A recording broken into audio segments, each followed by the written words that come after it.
We've already sent two people to China, and now over the weekend, John Kerry is also visiting them. We've yet to have any politician visit us from China. China sees us as a paper tiger. They're running the clock. They're hoping we waste all of our money in Ukraine. In the next 5 to 7 years, we are going to find out what China is truly planning, where Russia stands, and how Europe feels about a much, much weaker America. In today's episode, Gordon Chang gives his expert advice on what's happening. Let's jump into it. Stone Institute senior fellow and author of The Coming Collapse of China and the Great U.S.-China Tech War, Gordon Chang, again from the Chinese. Yet there's John Kerry shaking hands and having dinners already in China to, of course, improve our relationship with that country. Gordon, your thoughts? There's so much wrong here. First of all, Jake Sullivan talked about holding individuals accountable. Well, that's ridiculous. We have done that with regard to Chinese hackers in the past, and they just continue to hack. What we have to do is hold the Communist Party state accountable, and we have to impose costs that are greater than the Chinese are receiving in benefits. And, what we're seeing is just ridiculous words, meaningless words out of the administration. With regard to Kerry, this is the third straight American visit to Beijing without a return visit from a Chinese official. And this really is, I think, is going to just show that the Chinese believe that Americans are desperate to talk. And because we're desperate to talk, they're not going to make the concessions that Kerry wants. So this is not good diplomacy all around. And have we economically given the Chinese a free pass under President Biden? Well, we certainly have. And really, those tariffs need to be higher. President Trump's tariffs were a landmark. They changed the way the United States thought about China, and they actually started to impose costs on China. Those costs should have been higher. They should certainly be higher still, because we see the Chinese engaging in this predatory behavior and continuing to steal our intellectual property. Really, all around, we need a much firmer response. The Biden administration is not doing that, and at some point, they're going to have to change, because the American people demand what President Trump did, and I think they actually demand tougher action out of the administration than we saw in the past.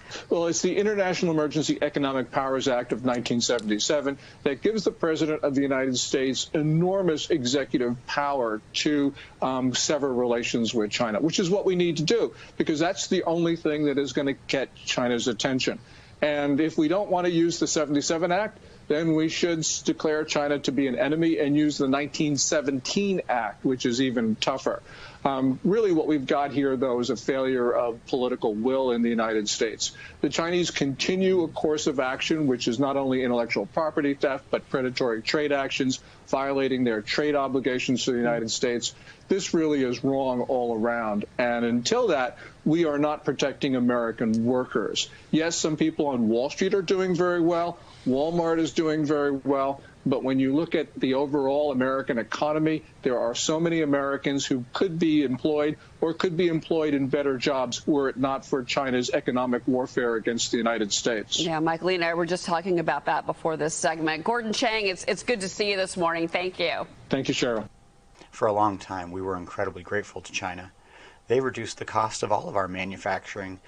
Everything got incredibly inexpensive. Also, the amount of trash that created is pretty immeasurable. The largest pandemic since the Spanish flu. Yes, it was nowhere near as dangerous. However, it did still affect the world for 2 years.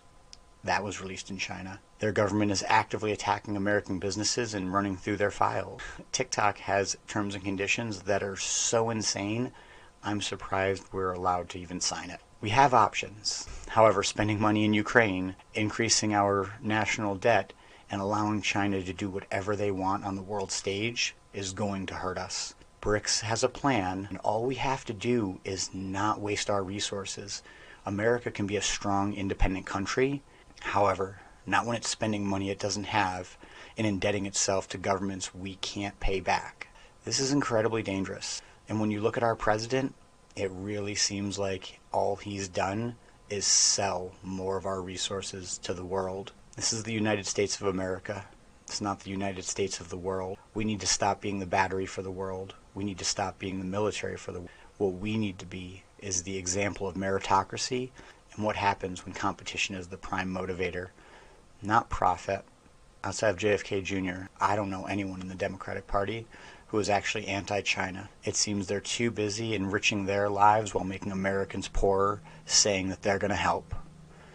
Don't let these people help you. Help yourself, educate yourself. Realize that the politicians in our government are sacrificing America's future for their short-term gains and legacy.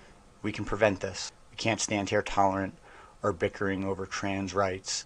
That's a distraction. We need to unite as Americans, and we need to agree that our federal government is no longer sending us in the right direction. In fact, they are sacrificing everything our nation has built over the past 250 years. I hope you learned something. I'm Tristan with Radically Rational Radio. Like, comment, subscribe. I'll see you in the next episode. Stay resilient.